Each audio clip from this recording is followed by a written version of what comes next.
Come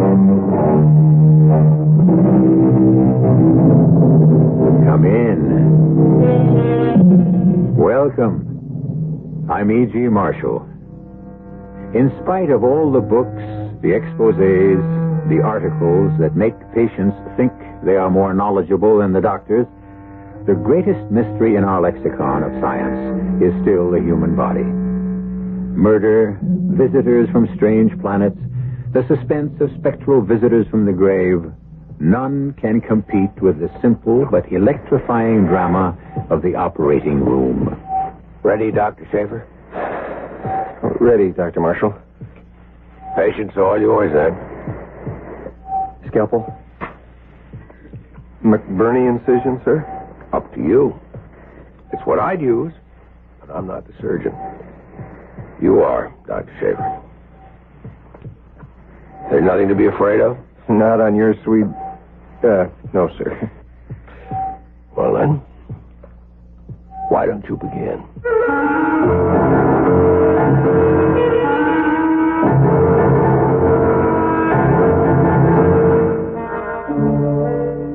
Our mystery drama, A Case of Negligence, was written especially for the Mystery Theater by Ian Martin and stars Mason Adams and Marion Seldes.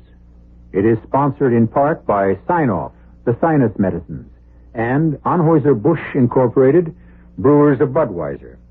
I'll be back shortly with Act One.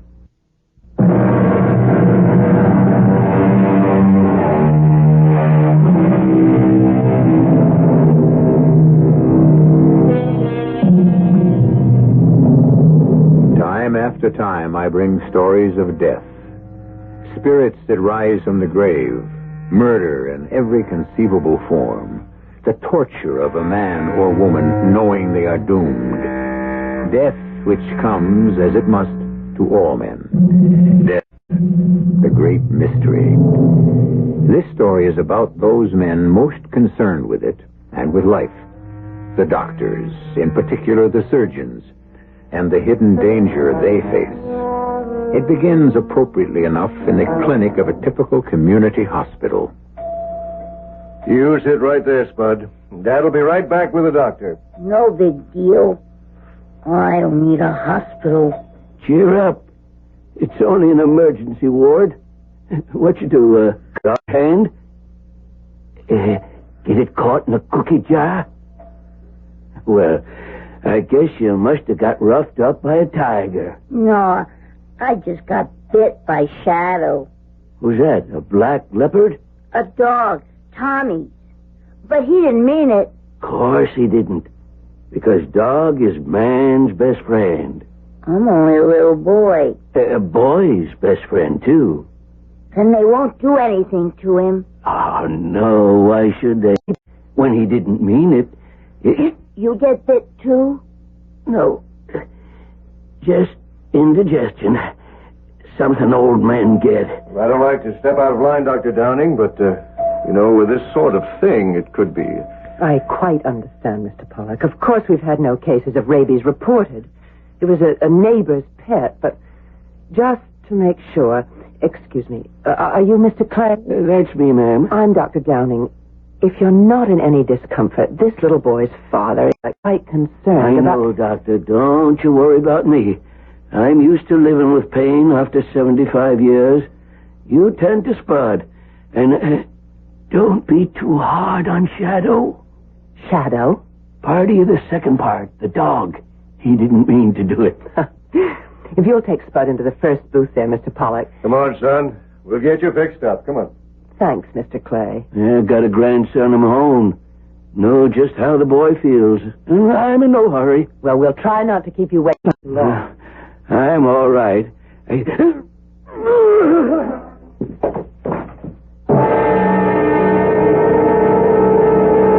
What happened, Tom? I don't know, Fran. The old man just collapsed. Why, that's Mr. Clay. Your patient? What's wrong with him? Well, when he came in, he just listed slight stomach disorder, indigestion, nothing to suggest an emergency. He certainly didn't act like there was one. I had this kid with a dog bite in the next booth. Will you stay with the kid? I'll take you over. Maybe he just got a little dizzy. They keep this place too hot anyway. No, not that hot. And he looks too rugged for anything that simple. Oh, don't worry about it. I'll check him out. Well, thanks for the helping hand, Tom. Mr. Clay? Yes? I'm Dr. Schaefer.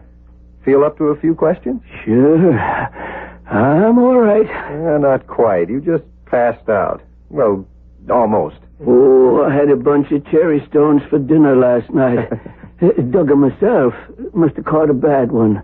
Woke up with a real bellyache. Well, let's pin that down. Expose the abdomen, nurse. What kind of ache? First off, I thought it was gas. Kind of sharp. Then real dull. Hey, that don't feel so good. I'm not surprised. Draw some blood, nurse. I want a WBX stat. You feel it here? Here? How about here?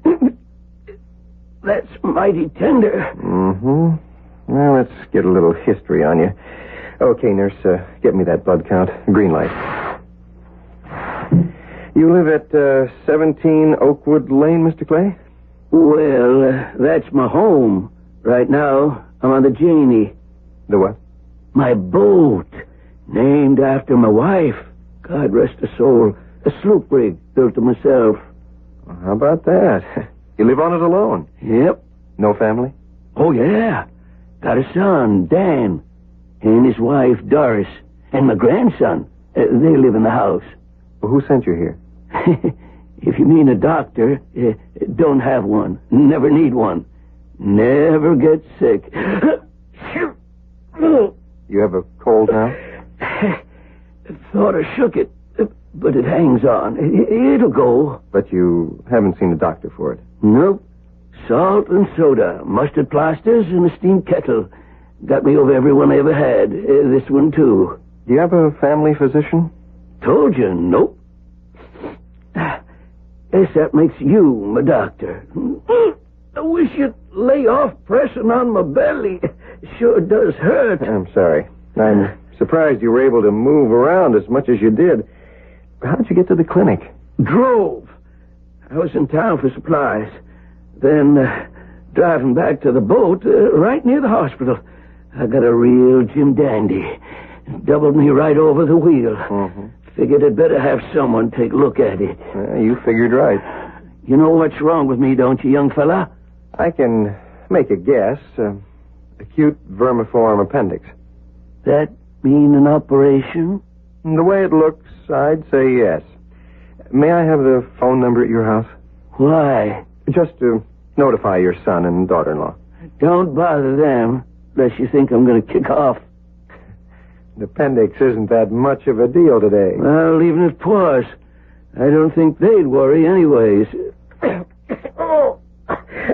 Look, what do you say we get this damn thing out? It's beginning to bother me.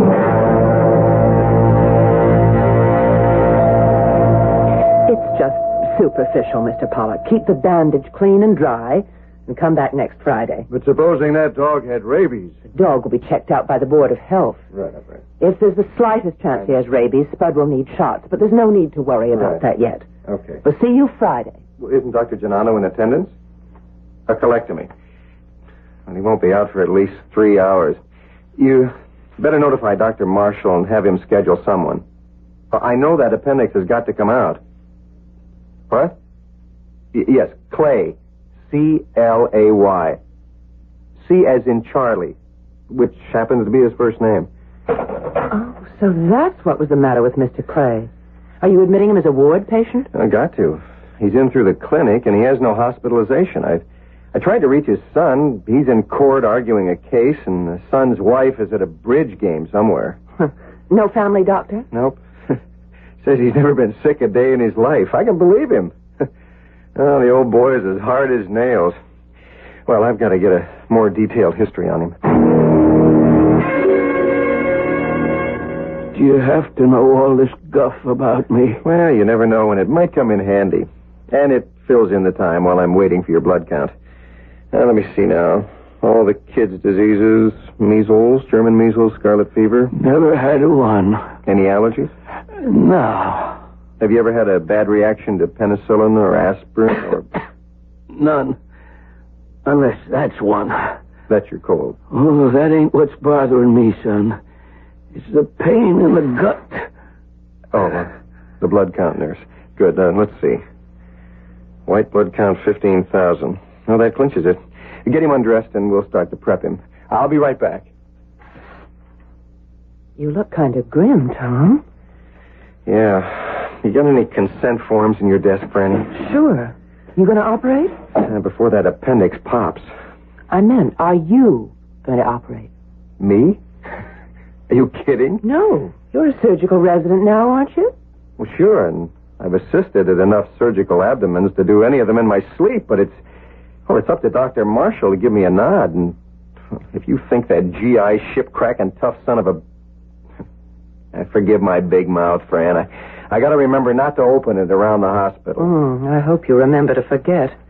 Here's your consent form. You better get it signed by your patient because Dr. Marshall wants you upstairs in OR immediately. That gives me butterflies in the stomach. But look at the hands, huh? Steady as a rock.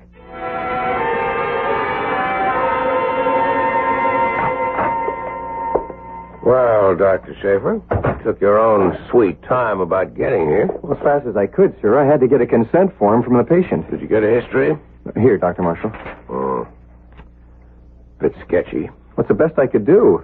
This is red blanket, sir. The patient's already on his way up. Then you'd better scrub. And while you're changing, you can fill me in. Oh, yes, sir. How bad is this chest congestion? Bad enough to indicate a spinal. At your opinion, or the anesthesiologist? He concurred, sir. I mean, that's what he would have recommended, so he agreed. And we're all in harmony. Except for the patient. He agree? He's in a lot of pain, sir. I had to sedate him. He was a bit foggy by the time we got to deciding on anesthesia. I'd rather he knew. What about the relatives? Can't be reached. The switchboard will contact Dr. Downing if they call in. Well, it won't hurt to check with her before we scrub. Some people still have funny notions about spinals, no matter how safe they are. I'd like to have it part of the record. Dr. Downing? It's Dr. Marshall on this appendectomy out of your clinic. Any word yet from his son or daughter-in-law? Not a peep. Well, Dr. Schaefer and I are on our way up to the ready room now. If they turn up or call before we're out of scrub, let me know. You all set, Doctor? All set. Then let's go.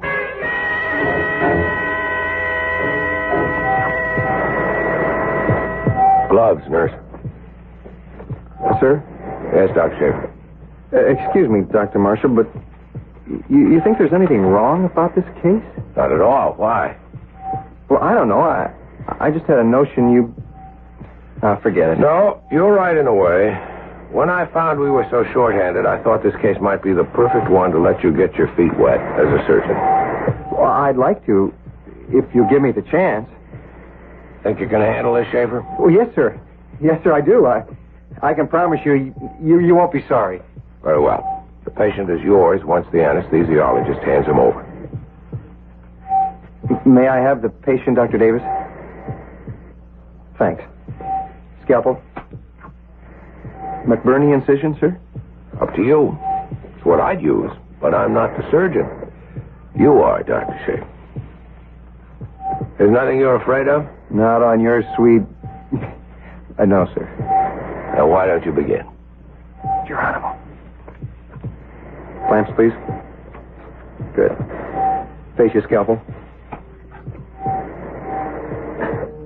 Swab, please. Clamps.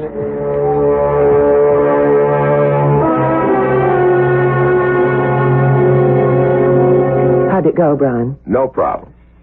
Finally got in touch with Mr. Clay's daughter-in-law. She and her husband are on their way into the hospital, breathing fire. About what? Well, they felt they should have been consulted about the operation before it happened. Simple appendix. Why not... Dr. Marshall. Yes, Dr. Schaefer. What?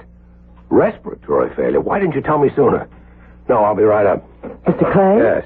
What? I don't know. Secondary result of the operation, perhaps. Oh, poor Tom. His first. It could be his last.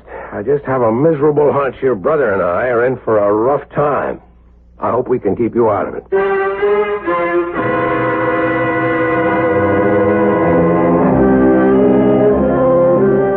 trouble does Dr. Marshall anticipate after a simple operation? And what does he mean by your brother?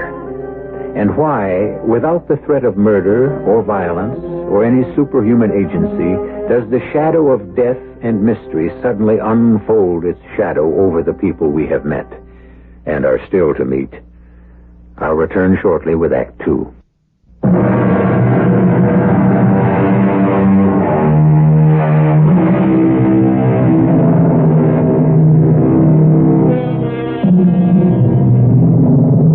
It is late in the day before the two missing relatives of Charles Clay arrive at the hospital. Doris Clay is a triumph of cosmetics over nature.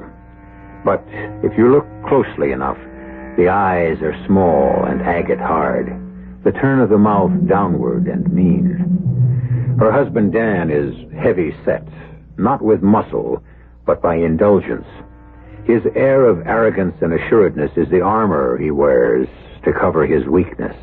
I'm sorry we had so much difficulty getting in touch with you both. I was in the middle of a bridge tournament. I don't know why the message didn't get to me. I was in court arguing a case, and naturally they didn't want to interrupt. And after all, it wasn't anything serious, was it? Just an acute appendicitis. Well, we don't have to waste any more time talking about it. I'd like to see my father. Well, that's why I met you and brought you to Dr. Marshall's office. Why? What's wrong? We were assured this was a very simple Well, operation. it seemed that way at the time, Mrs. Clay. And how does it seem now? Well, there were some complications.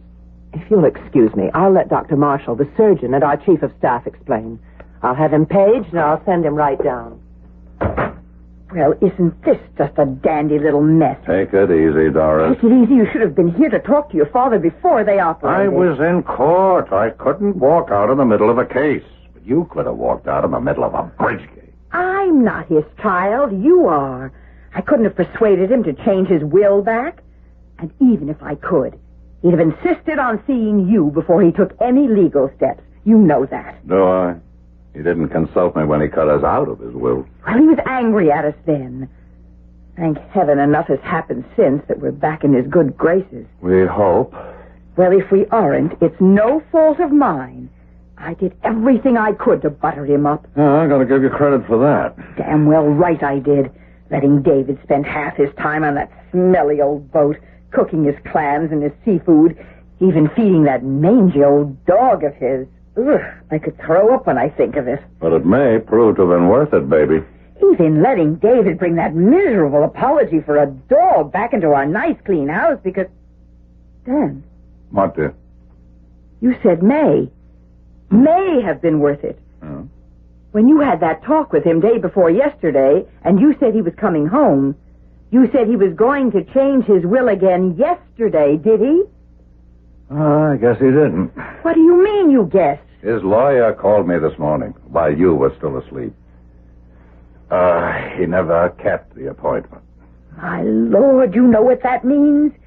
If anything happens to him, we've got to get to him fast. Damn it, it was only a simple appendix. What the devil are you blowing your stack about? Maybe it's even better this way. We take him home to recuperate, and it'll be a lot easier to bring him around. I hope so, because I'll tell you this. If he dies and doesn't leave us enough to clean up our debts, I'm walking out on you, Dan Clay. Mr. and Mrs. Clay? Yes. Who are you? I'm Dr. Schaefer. Dr. Marshall was concerned about keeping you waiting so long. He asked me to come down and talk to you. We don't want to waste any more time. Both my husband and I want to see our father. I'm afraid you can't for the moment. Why not? I'm sorry to tell you this, but he's gone into a coma. Coma? What? How? We haven't been able to diagnose it yet, Mr. Clay. The doctors don't even know? From what we can see, it has nothing to do with the operation. It looks like an infection or an allergy of some kind. And what kind? Well, possibly a transverse myelitis. I mean, an inflammation of the spine. What's the spine got to do with an appendicitis? Your father had a spinal anesthesia. It was necessary since he had a severe cold, and a general anesthesia could have proven dangerous. Are you implying, Dr. Schaefer, that the spinal could have been a mistake? Not a mistake. But quite often a post-operative reaction like your father's might be due to an allergy. Do you know of any that he had? Didn't you ask Dad before you went ahead? Yes. But at the time, he was in so much pain, and we had him sedated so that... excuse me. Dr. Schaefer. Tom, it's Fran. Are the Clays still with you? Yes? Try not to alarm them, but I think you'd better bring them up here. Brian asked me to call. It's Mr. Clay. What about him? He's gone into convulsions. I see. Well, thank you, Doctor. We'll be right up. Is that about my father? Well, yes. Dr. Marshall just sent a message for me to take you upstairs to his room. Oh, then he is conscious. I'm afraid not. Not yet. Shall we go? The elevator's right outside the door.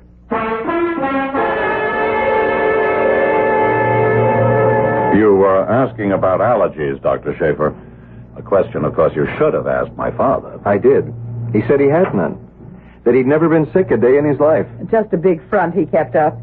He was always getting colds, and he had trouble with his teeth. But you couldn't get him near a dentist. You remember why, Doris? 4 years ago when he had the tooth pulled? I'm not likely to forget. Oh, he had a terrible reaction to the Novocaine. We thought that... Do you use Novocaine with spinal? No, but we do use a related drug.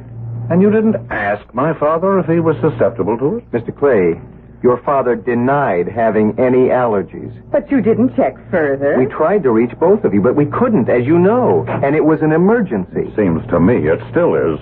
Because it's looking more and more that somebody did make a mistake. Damn serious one. Which door is my father's? Number 814. The one where my sister, Dr. Downing is standing. Your sister? But your name is Schaefer. She uses her married name. Dr. Marshall is in with your father now, if you wouldn't mind waiting just a moment. I don't know about Dan, but I'm getting tired of this runaround. I don't intend to be kept waiting any longer. It's urgent that I... Excuse me. Here's Dr. Marshall now. This is Mr. and So Miss... you do exist. Well, I demand that I be allowed to talk with my father immediately. I am afraid that's no longer possible, Mr. Clay. What do you mean? Very sorry to have to tell you, Mrs. Clay, you, Mr. Clay, but your father's just passed away. Oh, good That's Lord, impossible. no. A fine old man, in perfect health with everything to live for. Us, his grandson. No man is in perfect health after an operation. And besides... But we were led to believe it was a very simple It operation. was, Mrs. Clay. A classic appendectomy done in less than half an hour. No complications, no rupture. The appendix was in no way obstructed. The surgeon was able to see it clearly, detach it, and remove it without any... Just a minute. The surgeon, you said? Yeah. I thought you were the surgeon, Dr. Marshall. I was the surgeon in charge, but the procedure was actually handled by a resident. Just what is a resident, Dr. Marshall? A qualified physician who is training in surgery. What you're saying, Doctor, is that you allowed my father to be operated on by a novice? I'm saying nothing of the sort. I want his name. I want to know who he is. I did the operation, Mr. Clay. You? I think you must be mad, Dr. Marshall. Why, this boy scarcely looks any older than my 15-year-old son. Dr. Marshall, I want the answer to only one question. I want to know, if the operation was performed so classically, why my father died. I wish I could answer that. We haven't been able to determine the causes yet. Oh, you're not willing to admit them. We have nothing to hide, Mr. Clay. Have you? Just exactly what is it you're after? Causes, Doctor. Would you like me to list a few? Since you're not a physician, it seems purposeless. Your opinion wouldn't have much validity. I'm an attorney, Doctor, and my opinion has considerable validity in a court of law. Doris, get the elevator. Yes, Dan. We're leaving now, Dr. Marshall. Mr. Clay, before you do, there are certain arrangements. You can trust me to handle those. You'll be notified. I had wanted you to sign one document. What? For all our sakes, I think a post-mortem examination is indicated. Oh, for my dead body. If you want to add that to my father's. The elevator's here. I hope it's more efficient than the staff at this hospital. I'm sorry, Dr. Marshall. For what, Doctor? Well, if you want me to really be honest, mostly because a swell old guy I like died for no reason I can think of. I I just hope it wasn't my fault. Well, how could it be? Just the anesthetic. We'll talk this all out later. Dr. Schaefer, grab a staff elevator and get down and make sure the Clays are off our turf for the moment. And then meet me in my office. Check, sir. On my way. Brian, it wasn't his fault, was it? No, I don't think so. If there is any blame, and it rests on a lot of shoulders, it has to do with us all being human beings. What does that mean? A nice but stubborn old man who wouldn't admit age or infirmity. A doctor approaching middle age who lost his wife and fell in love with another man's. And a rapacious pair of people who don't deserve the title of human being, who had little love for a nice old guy until suddenly he died mysteriously. Why? I don't know about them. Only about us. I'm married to a husband who should have been a retired racehorse. He's a natural stud. He won't divorce me or allow a divorce, and I won't force it because we do have a daughter who adores her father. And I'd rather break my heart than hers. And my wife is dead. I thought I'd never love another woman. And now I do. There's nothing I can do about it. Oh, darling. Oh, darling. Let us go for a moment. The other thing's more immediate, isn't it? Those two awful people. They're going to sue, aren't they? I'd guess that's what they have in mind. And if they ever got wind of us, they could crucify Tom. And us. And the hospital, perhaps. How can we stop them? An autopsy is the best answer. We can force that. If it vindicates what Tom and I have done, that's that. And if it doesn't? We could all be up the creek without a paddle.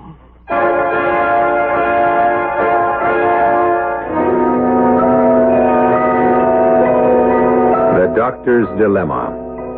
There is no more demanding or exacting and exhausting preparation for any profession.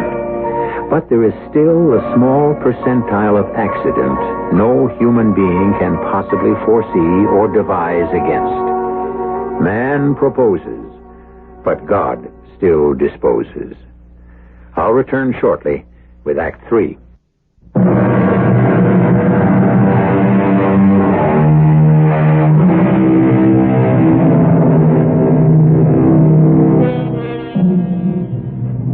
Flood, famine, death, or whatever, Doris Clay rises late in the morning. It is one of her completely selfish indulgences she allows nothing to interfere with. Even this morning, which could well be one of the most important in her life, she is barely coming to, with the help of black coffee, propped up in the big bed with the satin sheets, as Dan, who is an early riser, comes to join her just before noon.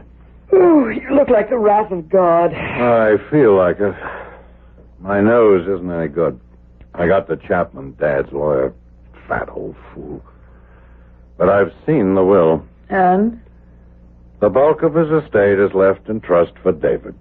Hedged in so tight we couldn't even borrow, beg, steal, or finagle a nickel. And the rest? It might be ironically funny if we weren't personally involved. The rest of it goes to the hospital. A gift from someone who didn't believe in doctors. He only did it to hurt us. But, Dan, not a penny. Not unless we break it. Can we? It's a fallback position. I don't know if it's worth the investment. There's a much easier way out of our troubles. There's got to be some way. We're in debt up to our ears. And we can't hold it off any longer. I know. I think we have a good chance for at least a settlement. We're going to sue for malpractice. Who? The doctors, of course. At least Marshall must have insurance. But most of all, because clinic and a resident physician are involved, the hospital. That's where the real dough is.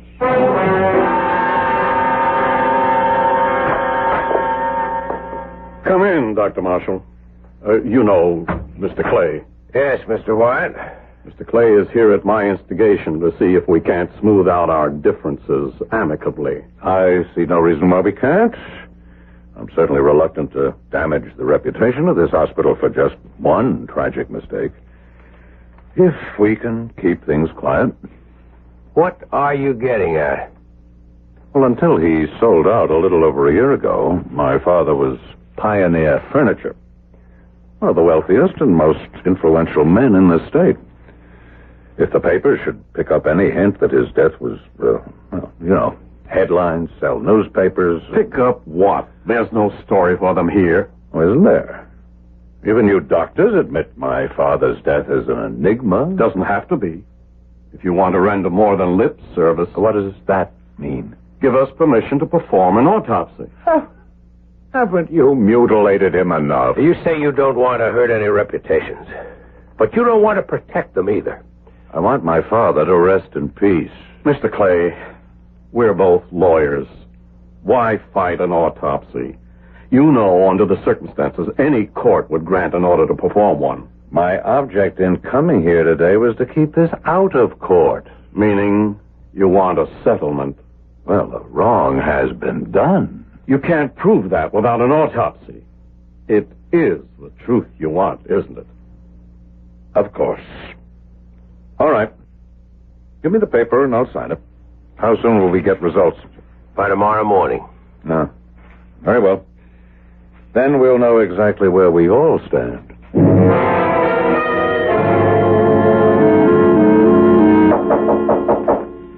Come in. Good morning, Brian. You got one of these too, Fran? A subpoena. I never had one before. You got plenty of company. You, me, Tom, Dr. Davis, and the hospital. The moment the results of the postmortem were in. But it was negative. I mean, cause of death unknown. It didn't prove any of us responsible. Unfortunately, it didn't prove that any or all of us weren't. There's one easy way out of this. What? I resign as chief of staff, take the blame, and make the best settlement with Clay that I can out of court. But why would you do a thing like that? None of us is guilty of anything. He has no case. Darling, the danger here is you and me. But we haven't done anything wrong. No, I'm rather sorry to say, no sin of commission. But a hospital is like a school or a small village, and the grapevine trembles in the slightest wind. If Dan Clay got any notion that you, a married woman, have any concern for me, and that I, because Tom is your brother, made any special consideration to allow him to operate. But you've done just the opposite. You've almost held him back because of that conscience of yours. I know that, my darling. You know it. But does the rest of the world? Long before all of this happened, I've been trying to face the fact that I should go away and leave you to Alec. In and out of any other bed he can find. Oh, no. You don't walk out because of me. Maybe it's time to get it all out in the open anyway. I can't protect my daughter much longer. She's getting old enough to know about her father. And we can take it as long as we know we're right. We are, aren't we, darling? As God is my judge, I believe so. Then what killed that poor old man? Nothing we did. I'm sure of it. The question is, how can I prove it? Dr. Marshall. Yes, Mr. Wyatt. I know. Yes, of course. I can't promise that we can't. I know, sir. Much better. I have Dr. Downing with me now. I'll round up the others and join you in your office. What was that? Mr. Wyatt wants us, Tom, and Dr. Davis up in his office. He's gotten Clay to agree to a pre-court hearing. It's worth a try to keep this thing from getting out of hand. Just a quick explanation of what an examination before trial consists of. This is Mr. Cooper, who's a court stenographer. He will take a complete transcript of everything said here, just as in a court of law.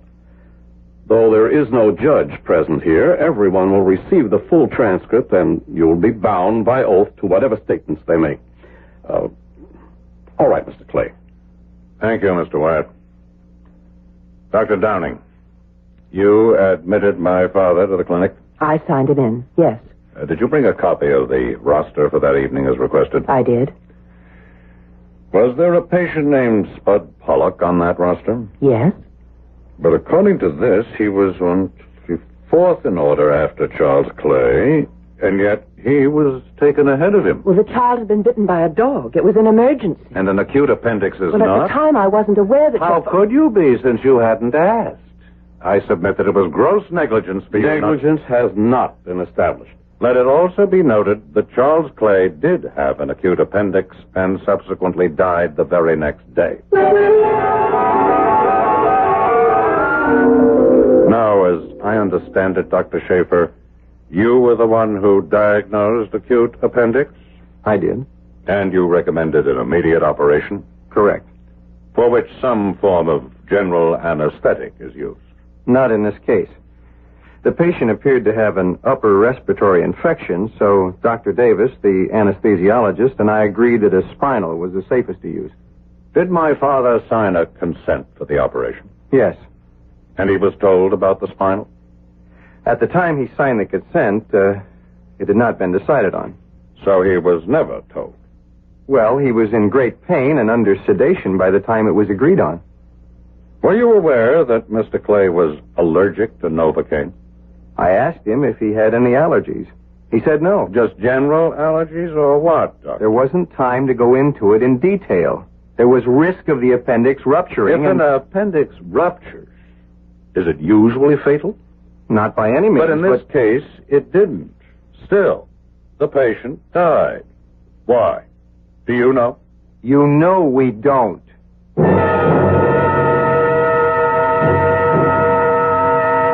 Dr. Marshall, I received a copy of the autopsy report. Quote, death by respiratory failure and or cardiac arrest due to cause or causes unknown, unquote. That doesn't rule out an allergic reaction to the anesthesia, does it? No, but... And when my father was examined before the operation, there was no indication of any other serious condition other than the inflamed appendix? That's substantially correct. So what will you say in court, Doctor, when I ask, would Charles Clay have died if there had not been an operation? Don't answer that, Dr. Marshall. We'll wait till, or if, we get to court to argue that. You are married, Mr. Clay? I am. Any children? One. A boy. David. Were you and your father close? Yes. We were a very close family. So your only reason for bringing suit is to punish the parties you deem responsible for the death of your father? Correct. And any money you might be awarded is secondary, of course. It's of no object. I see. Your father didn't live in the same house with you. No. Where did he live? In an old boat he built. Why? He liked that kind of life. Even in a freezing winter he thought was too much for his dog to stand? Dad was getting old. We liked to indulge his whims. That's what he wanted, so we gave in. It wouldn't be that he was tired of indulging your whims and paying your debts. Did your father leave a will? Oh, you know he did. You subpoenaed a copy of it. But he was going to change it. A blow for the hospital it would have been, wouldn't it, to lose all that bequest? I won't even dignify that with an answer. I want to read only one part. I bequeath and trust to my grandson David all the rest of my property, real or otherwise, etc., etc. And I charge him and or his trustees to maintain until his death my friend Whiskey. He and David have given me the only love I ever knew. Whiskey? My father's dog. We've been taking care of him. Better than your father, I hope. Whiskey was old and sick. He had to be put away. A deliberate act, Counselor. Not like my father, who was lost through negligence.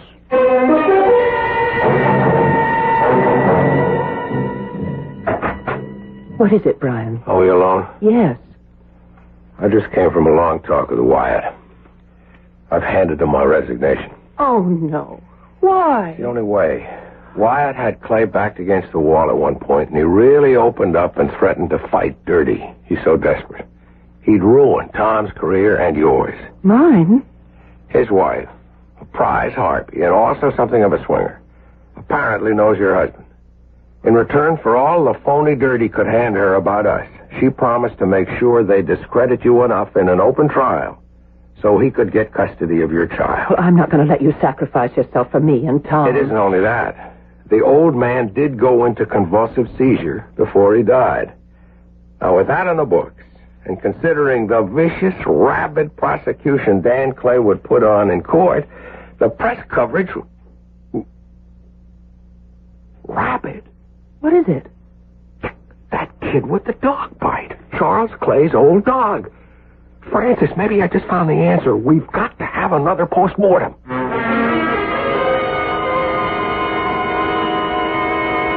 The second autopsy, Mr. Clay, when we knew what we were looking for, lists final proof. In the cornu amonis, the characteristic inclusion bodies of negri were found. In layman's terms, your father died of rabies, which he got from his dog Whiskey. But the dog never had convulsions. There are two forms, the furious and the dumb. In the second, the dog is just lethargic and comatose. He looks old. But my father never was bitten. The saliva of the dog, when someone fondled him, if there was any break in the skin whatsoever, would have been enough to infect him. You're just lucky you had that dog put away before he infected your son, David.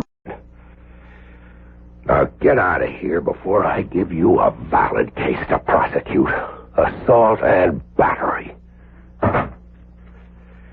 Well, that's the end of that. And the beginning of us.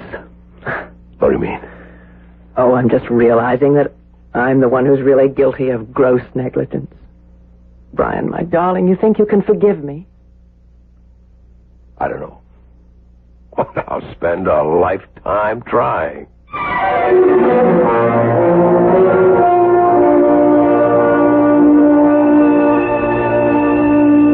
No gothic tale of horror, certainly. No murders, no horrendous tortured spirits rising from the grave, but a mystery story. And a story of jeopardy more important than most. For a doctor's good name must, like Caesar's wife, always be above reproach. I'll be back shortly.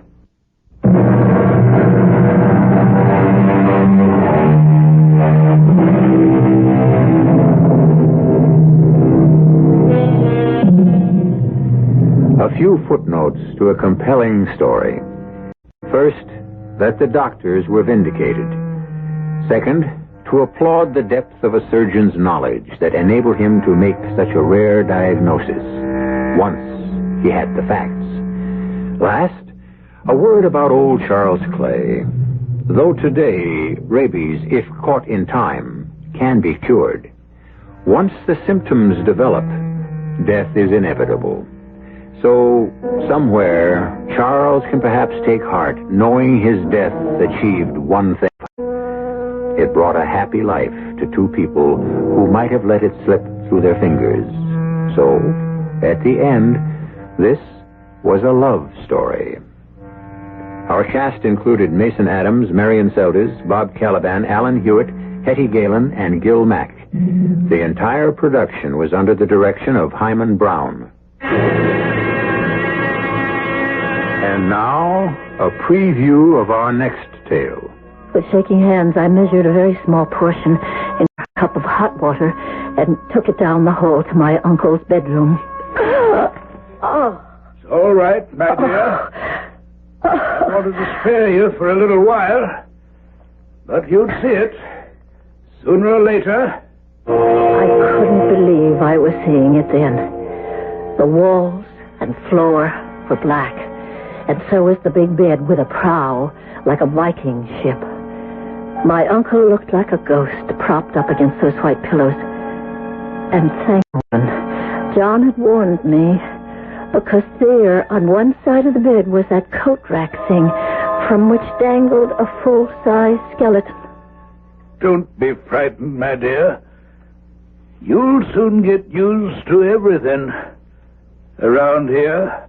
Radio Mystery Theater was sponsored in part by Anheuser-Busch Incorporated, Brewers of Budweiser, and Sign-Off, the sinus medicines.